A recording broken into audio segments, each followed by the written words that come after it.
भूर्भुवः स्वः तत्सवितुर्वरेण्यं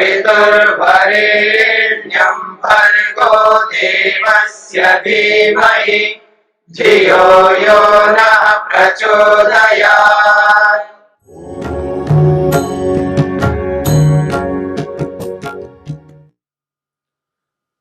विभूति पाद के 33वें सूत्र तक हमने विचार किया है। प्रसंग चल रहा है विभूतियों का यानी सिद्धियों का। आज हम विचार करेंगे, ऐसी सिद्धि के बारे में विचार करेंगे जो बहुत ही महत्वपूर्ण सिद्धि है। इस सिद्धि के बिना योग में कभी गति नहीं हो सकती। योग में गति करना हो, इस सिद्धि को अवश्य योगाभ्यासी को हस्तगत करना होगा। सूत्र है 34वां और सूत्र बहुत छोटा सा है। हृदये चित्त संवित्। सूत्र है हृदये चित्त संवित्।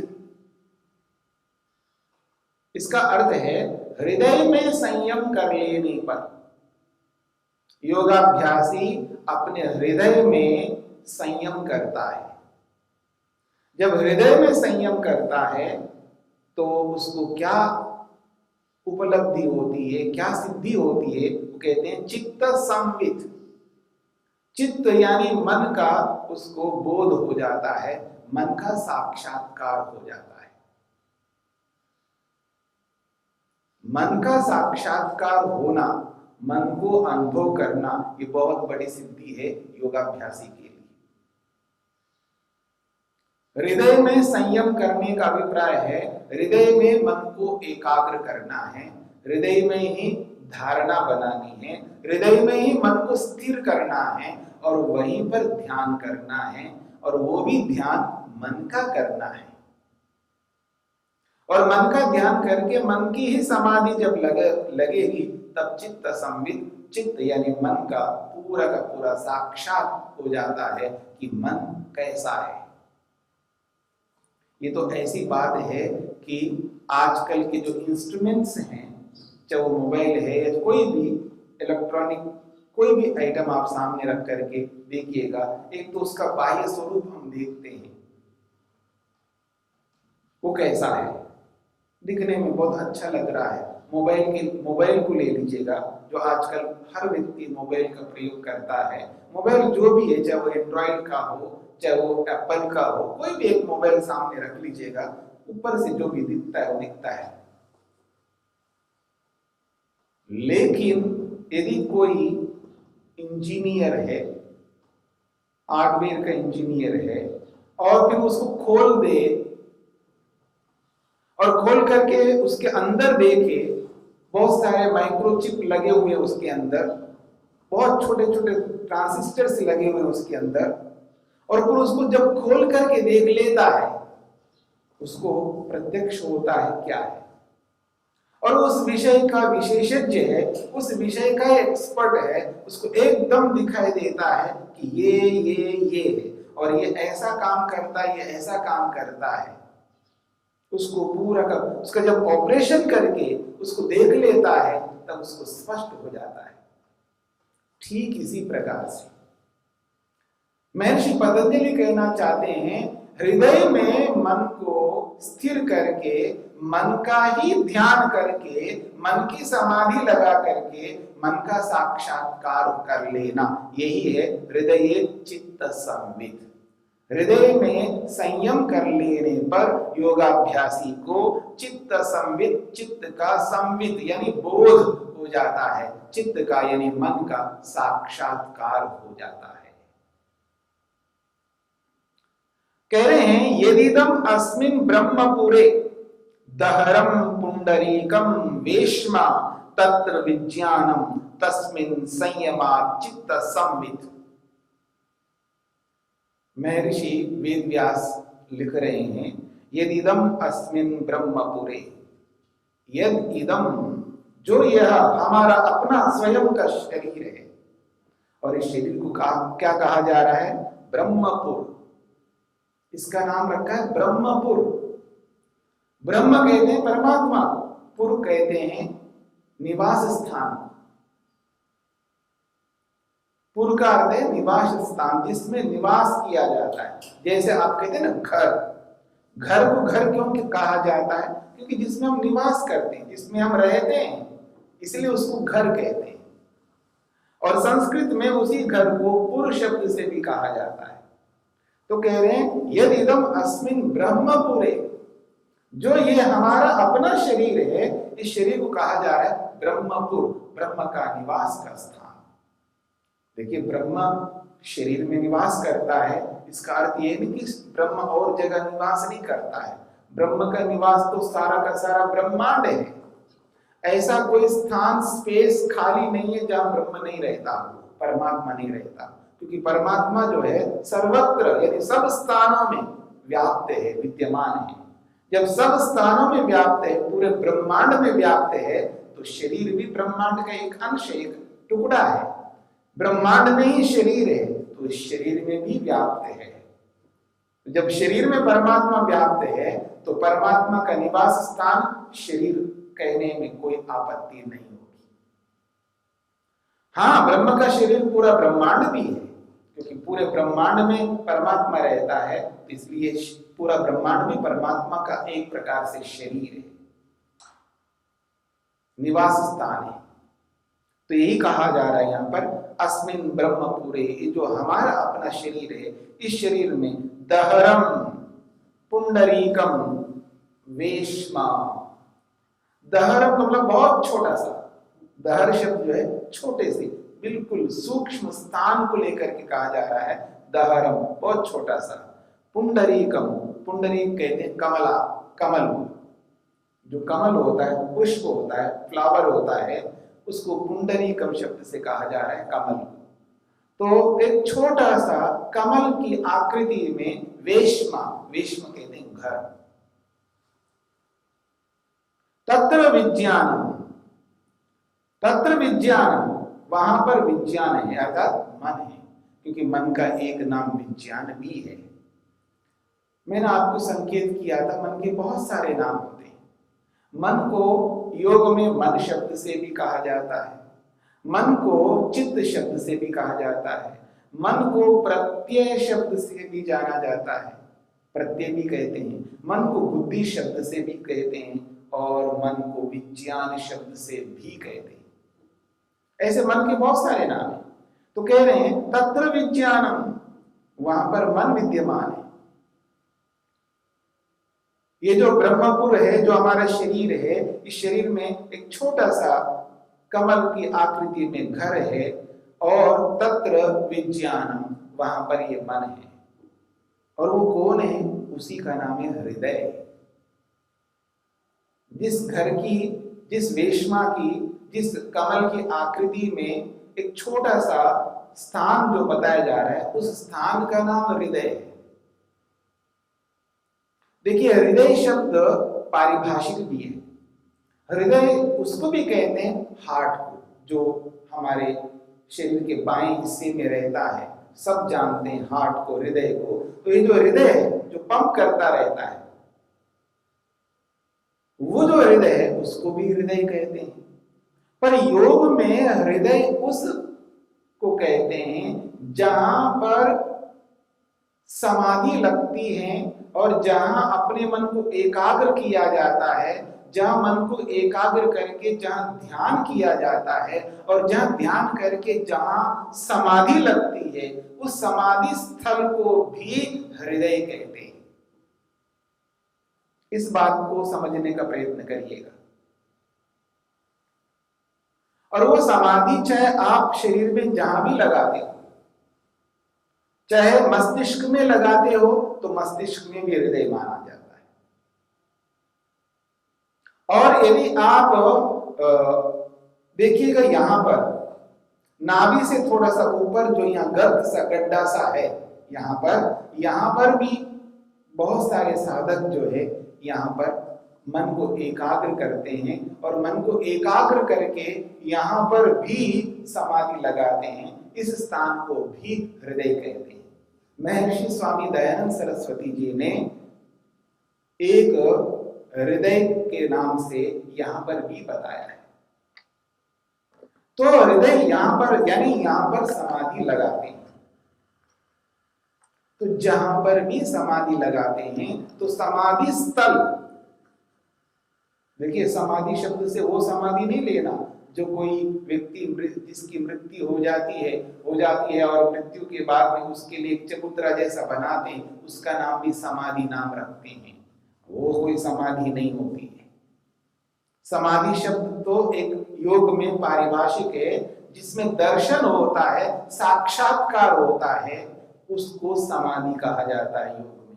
उस समाधि की चर्चा मैं कर रहा हूं। कभी आप समाधि शब्द से वहां जो बाहर लोग समाधि के नाम से बनाते हैं वो समाधि बिल्कुल नहीं है। पता नहीं उसको समाधि नाम क्यों दे दिया है, वो रूढ़ी हो सकता है, उसको लोग समाधि कहते रहते हैं, पर वो समाधि यहाँ वो समाधि नहीं है। यहाँ समाधि वो है जिसको दर्शन कहते हैं, साक्षात्कार कहते हैं। तो इस बात को समझने का प्रयत्न करना है कि हृदय शब्द से मस्तिष्क भी लिया जाता है, क्योंकि मस्तिष्क में भी ध्यान करते हैं और मस्तिष्क में ही समाधि लगाते हैं, और वहां पर उस मस्तिष्क को भी हृदय नाम से बोला जाता है, जहां समाधि लगती है उस स्थल को। ऐसे ही शरीर में यहाँ पर नाभि से थोड़ा सा ऊपर ये जो गड्ढा सा है, गर्त सा है, यहाँ पर थोड़ा सा छाती के नीचे और नाभि के ऊपर एक गड्ढा सा है, तो वहां पर वो भी हृदय नाम से बोला जाता है, क्योंकि वहां पर भी समाधि लगाई जाती है। तो हृदय शब्द से यहां पर वो स्थान लेना चाहिए जहां समाधि लगती है। इस बात को समझने का प्रयत्न करना है। तो कह रहे हैं हृदय चित्त संविद, हृदय में मन का साक्षात्कार, मन का बोध होता है।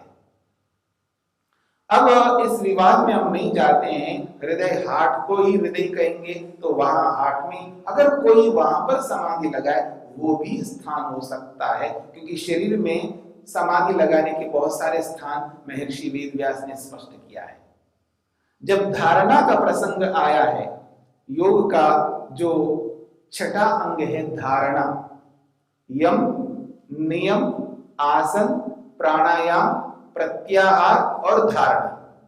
धारणा छठा अंग है, तो उस धारणा के प्रसंग में महर्षि वेदव्यास ने कहां धारणा बनानी चाहिए उसके लिए उन्होंने कुछ स्थान बताए। उन्होंने मूर्धा भी बताई है, भ्रिकुटी भी बताया है, नासिका का अग्रभाग भी बताया है, जिह्वा का अग्रभाग भी बताया है, कंठ भी बताया है, हृदय भी बताया है, नाभि भी बताया है, और वो कहते हैं और भी कोई ऐसा स्थान हो वहां पर भी आप कर सकते हैं। जहां भी शरीर के अंदर आपका मन एकाग्र होता हो वहां पर भी आप मन को एकाग्र कर सकते हैं। और वेद भाष्य करते हुए, वेदों की व्याख्या करते हुए महर्षि स्वामी दयानंद सरस्वती जी ने ये भी उन्होंने निर्देश किया है, सुषुम्ना नाड़ी में, पिंगला नाड़ी में, यानी नाड़ियों में भी मन को एकाग्र करने की बात कही है। तो मन को एकाग्र हम अपने शरीर के किसी भी स्थान पर कर सकते हैं। महर्षि वेदव्यास के अनुसार, महर्षि स्वामी दयानंद के अनुसार शरीर में कोई भी एक स्थान हो सकता है जिस स्थान में मन को एकाग्र किया जाता है, यानी धारणा बनाई जाती है। और नियम यह है कि जहां धारणा बनानी है वहीं ध्यान करना है, और जहां ध्यान होता है और वहीं समाधि लगती है, इसलिए उसको संयम शब्द से कहा है। धारणा, ध्यान, समाधि जब तीन एक स्थान पर आ जाते हैं, या तीनों को मिलाया जाता है, उसी का नाम है संयम। और बिना संयम के न धारणा, न ध्यान, न समाधि हो पाएगी। इसलिए वो जो संयम है, तीनों की एकत्र करना, एक स्थान पर लाना, जहां धारणा वहीं ध्यान, जहां धारणा ध्यान वहीं समाधि। और जहां भी हमने मन को टिकाया वहां ध्यान करेंगे, वहां समाधि लगेगी, तो उस स्थल को ही हृदय कहा जाएगा। तो इस दृष्टिकोण से हृदय शब्द शरीर में हम उस समाधि स्थल को उस धारणा स्थल को हृदय शब्द से कह सकते हैं, अथवा कोई ये कहना चाहे कि नहीं, हृदय शब्द जो है यही हार्ट है, जो हम जिससे पंप होता है, खून जो है जिसको पहुंचाता रहता है, तो उसको भी मान सकते हैं, इसमें कोई दोहराई नहीं है। वो भी हृदय शब्द से हो सकता है। कोई भी हो, जहां मन को टिकाना होगा, वहीं ध्यान करना होगा और वहीं समाधि लगानी होगी, तब वो हृदय माना जाएगा। ऐसे हृदय में, अर्थात ऐसे स्थल में, ऐसे स्थान में मन को टिकाना है, वहीं ध्यान करना है, वहीं समाधि लगाना है, उसको हृदय मानेंगे। तो उस हृदय में मन का साक्षात्कार होगा, मन का दर्शन होगा। यह है हृदय चित्त संवित। तो कहते हैं जब चित्त का बोध होता है, चित्त का साक्षात्कार होता है। चित्त का साक्षात्कार करना प्रत्येक योगाभ्यासी के लिए आवश्यक है। बिना मन के साक्षात्कार किए, मन को जाने बिना हम आगे बढ़ नहीं पाएंगे। जब परमात्मा का दर्शन करना है तो मन ही तो परमात्मा का दर्शन कराने का माध्यम है। किसी भी समाधि को लगाना हो तो समाधि को लगाने का जो माध्यम है वो मन है। मन के माध्यम से ही, मन के थ्रू ही हम जाकर के समाधि लगाएंगे। और जो हमारे लिए अत्यंत निकट है, जिसके बिना हम जी नहीं सकते, प्रातःकाल उठने से लेकर के रात्रि में सोने तक, जब से हम होश में आए तब से लेकर जब तक हमारी मृत्यु नहीं होगी, जब तक हम शरीर को छोड़ करके अगले शरीर में प्रवेश नहीं करेंगे, तब तक इस मन के प्रयोग के बिना हम नहीं रह सकते। मन जो है निरंतर आत्मा के साथ में जुड़ करके कार्यान्वित होता है, क्रिया करता है, कर्म करता है। और उसका प्रमुख दो कर्म हैं जो आप सुनते हुए आ रहे हैं, उसको भोग कराना है। मन जो है भोग कराता है और भोग के साथ साथ मुक्ति को दिलाता है। भोग और अपवर्ग मन के दो प्रयोजन हैं, दो कर्तव्य है। जिस मन के माध्यम से भोग होता हो, जिस मन के माध्यम से समाधि लगती हो, उस मन को जानना प्रत्येक योगाभ्यासी के लिए अत्यंत आवश्यक है। क्योंकि मन का बोध किए बिना आगे बढ़ नहीं सकता, कोई भी योगाभ्यासी आगे बढ़ नहीं पाएगा। इसलिए मन को सूक्ष्मता से समझने की आवश्यकता है। मन कैसा कर्म करता है, मन के क्या क्या स्वभाव हैं, मन में क्या रहता है, मन में क्या नहीं रहता है, मन को कैसे नियंत्रित किया जाता है, मन को किस तरह इस्तेमाल प्रयोग में लाना होता है, कहाँ मन को लगाना है, कहाँ मन को नहीं लगाना है, इन सारी बातों को जब तक हम नहीं समझेंगे तब तक योगाभ्यास नहीं कर पाएंगे। योग में गति बिना मन के नहीं हो सकती है। इसलिए मन को समझना अत्यंत आवश्यक है। इसलिए महर्षि पतंजलि, महर्षि वेदव्यास ने स्पष्ट किया है यहाँ पर, मन का बोध करना, मन का दर्शन करना, मन का साक्षात करना आवश्यक है। अब ये जो मन का साक्षात्कार है, पहले मन के विषय में थ्योरी हमें पता होनी चाहिए। बिना थ्योरी के प्रैक्टिकल नहीं हो सकता, इस बात को हर व्यक्ति समझता है। आप आधुनिक दृष्टि से भी देखिएगा, जो विज्ञान पढ़ने वाले हैं, चाहे वो मेडिकल के छात्र हो, चाहे वो इंजीनियरिंग के छात्र हो, जब वो लोग प्रैक्टिकल करते हैं, वो प्रैक्टिकल जब भी वो करेंगे उससे पहले वो थ्योरी जानते हुए होंगे। बिना थ्योरी जाने वो कोई भी प्रैक्टिकल नहीं करता है। ठीक इसी प्रकार योगाभ्यास में आगे बढ़ना हो तो हमें पहले मन की थ्योरी समझनी होगी। मन क्या है?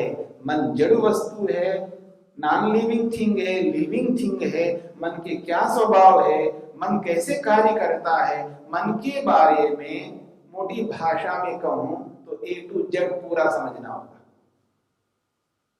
पूरा मन के विषय में बोध करना होगा, थ्योरी अच्छी तरह समझना होगा। किसी भी प्रैक्टिकल को 100% कंप्लीट करना हो, उसको सार्थक करना हो और उसमें सफल होना हो, तो पहले थ्योरी को थ्योरी के रूप में 100% समझना अत्यंत आवश्यक है। उसके बिना हम प्रैक्टिकल को प्रैक्टिकल के रूप में नहीं कर सकते हैं। इसलिए इस मन को समझना अत्यंत आवश्यक है। पहले सैद्धांतिक रूप से हमें समझना है, फिर उसके बाद में योगाभ्यास के माध्यम से, धारणा के माध्यम से, ध्यान के माध्यम से, समाधि के माध्यम से इस मन को समझना अति आवश्यक है।